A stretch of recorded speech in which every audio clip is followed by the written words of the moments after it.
Psychologica is an integrated approach to development, with survey tools and practitioner materials to help improve effectiveness of individuals, teams, and whole organizations.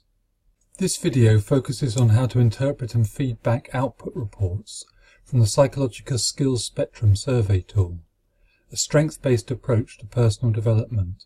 Here you'll learn how the customized report can be used as an aid for coaching or in appraisals or for career development, or to help interpret your own report if you're the survey user. Coaches can use this information to help clients understand themselves better, to carry out a reality check on the personal resources they have available, to learn how to use these more effectively and take advantage of the opportunities these present, or as steps towards achieving goals, or in recognizing where development gaps may exist and creating strategies to address these. Information on the Skills Spectrum product and its uses can be found on our website. Just go to our product pages, find Developmental Surveys, click on Skills Spectrum Self-Analysis Products, and you can see product details. Download a sample report if you wish. Find prices, or you can purchase a Skills Spectrum survey using our Bureau Management service. Just contact us directly and we'll set it up for you. Alternatively, existing Psychologica practitioners can set these up themselves at reduced cost using the project management platform. Just log in as normal and you can select and create and launch your Skills Spectrum surveys. Companion videos are available to show how to set up and run the Skills Spectrum and other surveys for your clients, and also how Skills Spectrum can be used as part of a team or board development process. You can find a wide range of support videos using the link, which can be accessed from any window on the project management platform. When a survey is launched, the respondent receives an email link and can access their questionnaire online. These have 52 or 67 questionnaire items and seldom take more than 10 to 15 minutes to fill in. The user can save and return to their questionnaire at any point until the survey closes. Once the survey closes, the output report is generated automatically and will be sent to the project administrator as a PDF. Moving on to the report. As you may have seen in other videos on the underlying Psychologica model, we have built the tools and structured the reports according to consistent and simple criteria to try and capture the complexity of the human process while managing development in a clear and understandable way. There are two types of Skills Spectrum survey, each with its own report: the Strengths Profile and the Personal Development Profile. We'll look at each of them here. Okay, so let's take a look inside. The Skills Spectrum products are based on the concept of positive psychology. This places focus on our strengths and how we can use these to best effect, rather than emphasizing our weaknesses, which we are not best placed to address. Research shows clearly that people are most effective and successful when they play to their strengths, rather than wasting energy on things they're not good at, and use these strengths to develop strategies to help in the areas which do not come naturally to them. However, there is also information in the report to explore how strengths can be overused and, at times, work against us and actually undermine effectiveness. Finally, we'll look at the qualities and attributes which underpin our behaviours and how we use our strengths, indicating why we approach things as we do and helping clients to identify and draw on a sense of purpose. And all this information can be used to help establish the individual's own personal development and action plan. The scoring process and how to interpret the numbers and charts are clearly explained on page 3. The survey measures responses on a scale of 1 to 7 in terms of agreement with statements regarding strengths, such as "I focus on solutions, not problems," or "I can always think of new and better ways of doing things," and so on. The tables and charts in the report follow the convention of all Psychologica reports by using a scale of 1 to 10. Here we can see the definitions of effectiveness or strength for any score shown in the report, and you can refer back to the survey score which was given initially if desired. Scores are also shown in bar chart format as an average of the various areas of strength. Here is an example, not a real score, which shows an average both as a chart and as a number, and also indicates the range of scores. for the different survey items which relate to this area of strength. In the personal development version, this is also shown in relation to an importance score the respondent has given to a strength area. This can be in relation to the respondent's stated goals or aspirations.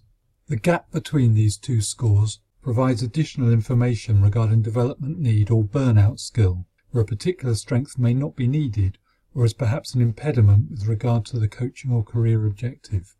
Both reports also provide some background information to help users gain the most from the contents, helping to put these into some perspective and explain the strength-based approach. Page 4 shows a graphic representation of the skills spectrum concept, with the range of behavioural skills showed arrayed around the outside and personal qualities or attributes which drive these behaviours shown within. These are defined and described along with definitions for skills and strengths to ensure the coach and the client are both on the same wavelength and can speak in straightforward terms. Further information can be found at the back of the report describing the model which underpins the skills spectrum concept. Let's take a quick look. The Psychologica Model is actually very simple but can be profound. It works at the level of the individual, team, and even a whole organisation can be thought of in this way. We are all constantly engaged in thinking, feeling and doing. Some of us have a greater capacity or preference for one or two of these zones and may have a least preferred area also. The preference shown in the report provides some fundamental information about the client in terms of where their strengths and greatest potential lie. This may indicate strong intellectual ability, high levels of emotional intelligence in terms of awareness and effective management of emotions, or a preference for a more hands-on or outcome-focused approach to life. However, none of these areas operates in isolation, and most of our behaviours draw on more than one, creating overlaps. Key areas of skillful behaviour essential to get along in life. For example, we share ideas and feelings in terms of how we communicate with others, managing our emotions in order to engage effectively. We turn our ideas into outcomes and actions and achievements through our focus on organisation and a range of skills in this area. We sometimes have to adapt our behaviours or manage our emotions in order to get along with others and accommodate their demands or the constant changes in our environment. We all enact a number of skills in each of these areas, but some will come more easily to us than others. These various areas form the overall Psychologica model and indicate the key dimensions: thinking, organising, acting, adapting, engaging emotionally, and communicating. Central to the model are the qualities or personal attributes that drive our behaviours. These relate to our sense of direction, where we're going in life, our motivation to get there, and the values which we use to guide us along the way. These are key to self-understanding, and we are at our most effective and have highest satisfaction when our behavioural skills are aligned with our fundamental drivers, rather than working in dissonance. Finally, the skills spectrum can be seen to overlay this model, with strengths shown in each area, including the behaviours which drive them. These are defined as types of behaviour within the body of the report. OK, returning to page 5, we see the scores achieved for each of the 30 skills, also referred to as strengths or behaviour types. These are shown as bar charts, indicating overall profiles for both behaviour outcomes and the qualities or behaviour drivers which influence these. The definition for each of these is provided later in the report. It is advisable for the coach to read the full report before the feedback session in order to understand the meaning of any standout skills or areas of development need, and consider how these may impact on the client's performance or behaviour. And it's also recommended that the coach generates any clarification questions regarding these ahead of time to ensure the smooth flow of the session and to maximise the client's learning.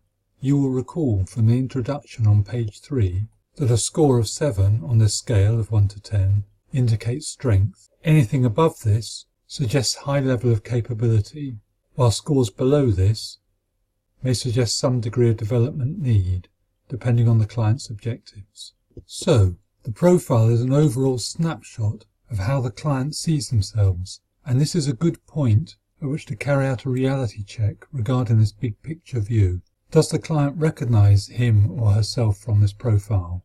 As you're feeding back their own view of themselves, there should not be any surprises. However, responding to the questions in a focused way within the survey format can help clients identify aspects of themselves they may not normally consider, particularly if they're non-reflective or very hands-on individuals.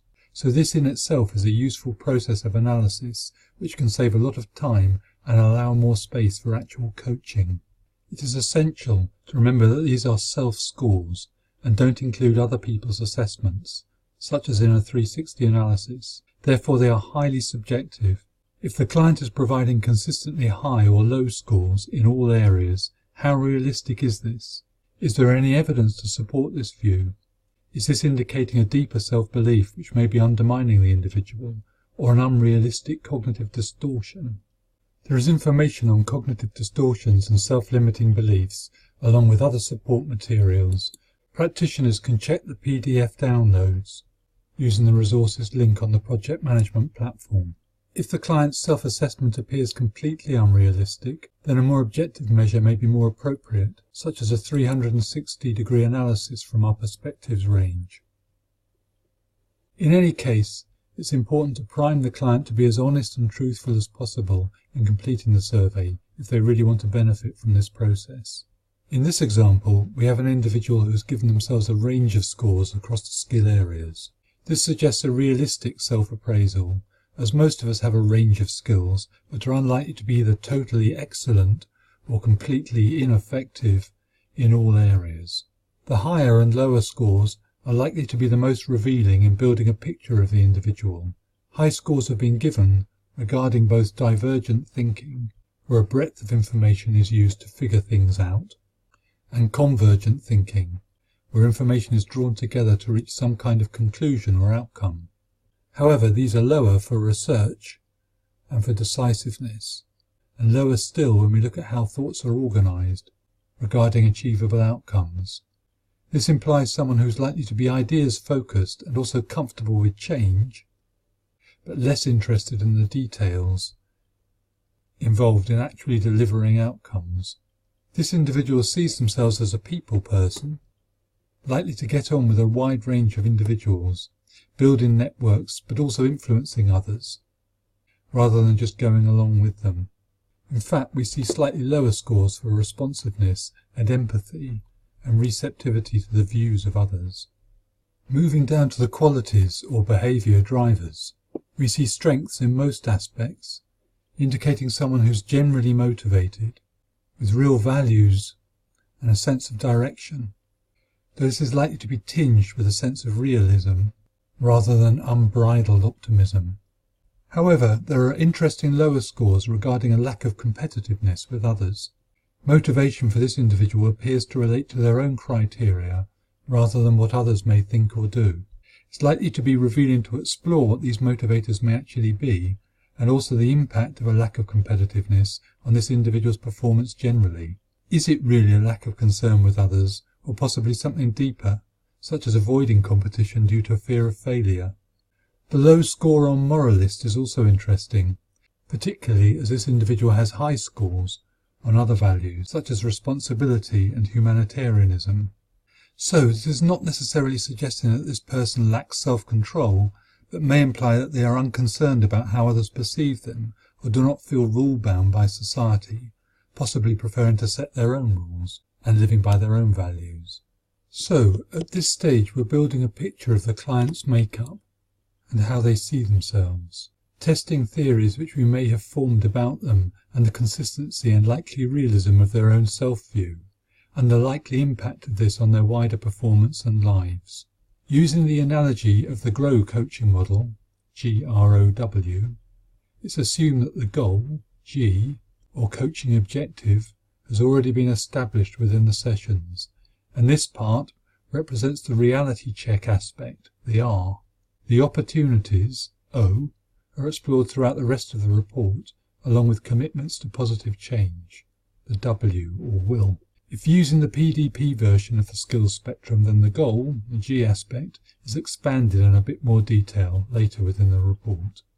The next 3 pages show the ranking of all 30 skill areas, from the greatest strength through to the least strong. Each is colour-coded to show where it fits into the skills spectrum and how it relates to the previous profile.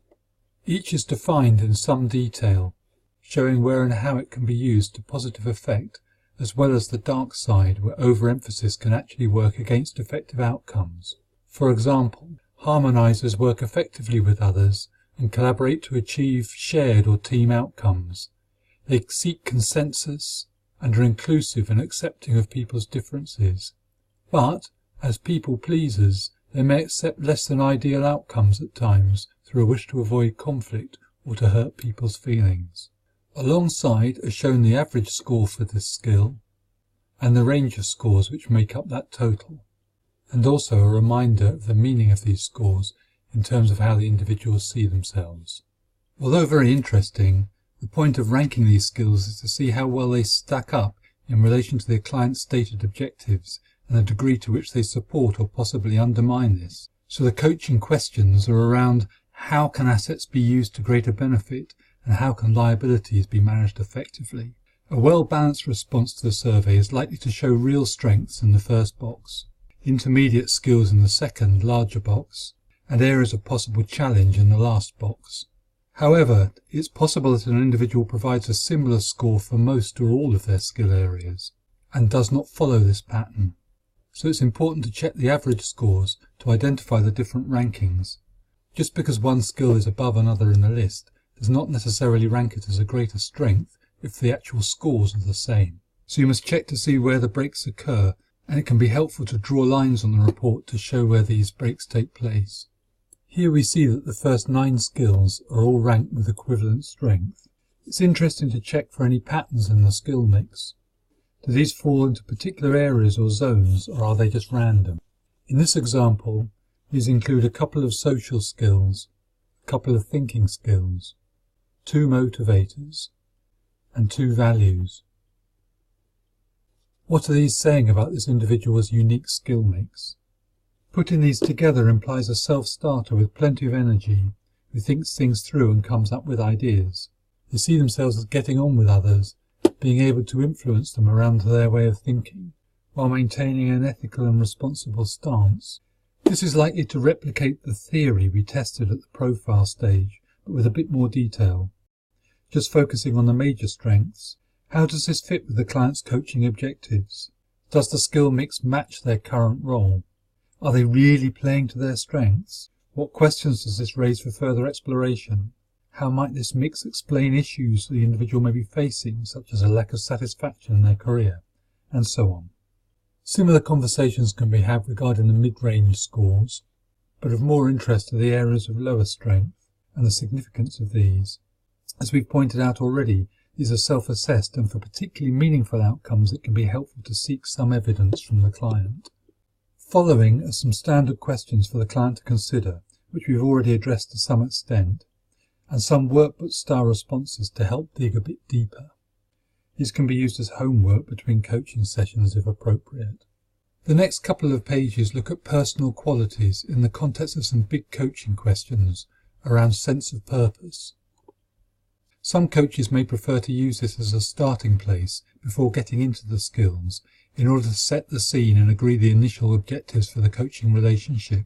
This is up to you and depends on your preferred coaching style or the needs of your client. Increasing understanding of sense of purpose can be the first step in identifying the need for deeper change and providing the motivation to achieve this. Here we are looking at the average scores for 9 skill areas we have already come across in the profile and skills rankings, within the context of sense of direction, our inclination to focus on the future and develop positive aspirations, the values which we use to guide us, are our moral compass, and the energy we have to bring about change, our motivations. I sometimes use the analogy of a journey and explore these behaviour drivers in terms of the destination, the roadmap we use to get there, and the gas in our tank. As we've already seen back on page 5, this individual has strengths in each of these areas, but there are issues around competitiveness and their personal approach to morals, which may affect their sense of purpose, how they go about trying to fulfill their goals, and the context in which they're likely to be most happy and successful. Following are some general coaching questions to help explore these issues and any internal conflicts which may need to be clarified. As previously, this is presented in workbook style and can also be used as homework between sessions. At this point, the two versions of the skills spectrum diverge. The personal development profile includes additional information about personal aspirations and development gaps. In the PDP version, there's an additional free response survey question requiring the respondent to create their own personal vision of the future as a goal to aspire to within the development process. They will need to be primed ahead of time to help them develop what should be, ideally, a detailed visualization of their ideal self or an ideal outcome for the future in approximately 1, 5 or 10 years' time. Their statement or goal becomes the criteria against which development need can be identified, and there are further coaching questions to help them clarify this further and create alignment with the sense of purpose already identified. In terms of individual development need, they're helped in this process further in the PDP version by a number of additional survey questions asking them to rate the importance of skills from the various skill areas in fulfilling this objective or vision of the future. This creates a comparison score which shows where any skill gaps may exist, where important skills may be lacking, or where current ability already exceeds what may be required. Clarification of these views and why they are held help determine the primary focus for coaching support regarding what the individual's personal needs may be. In this case, the individual sees themselves as already having all the tangible skills they require, but still needing to place focus on their interpersonal relations. We've already established that they do see themselves as having some key strengths in these areas, so it will be useful to explore why they think these are insufficient and what strategies they can use to bring about improvements here. There is useful support material available for registered practitioners on the project management platform, which addresses some of the common development needs which we find amongst clients. Finally, both versions of the report have a section on action planning, where goals, strengths, and development needs can be summarized along with specific actions for the client to take forward. This is helpful in ensuring the client leaves with some clear steps in mind and can be reviewed in subsequent sessions or appraisals. For the academically minded amongst us, there are also references and further reading cited at the end of the report, so you can explore some of the ideas behind this approach further. I hope you found this video helpful. Please check our website at www.psychologica.co.uk for further information on tools and products for coaches and HR practitioners. If you're not registered with us already, get in touch to become a practitioner, access the project management system, and benefit from large discounts on product costs. There's no license fee to pay or any other hidden charges. With Psychologica, what you see is what you get.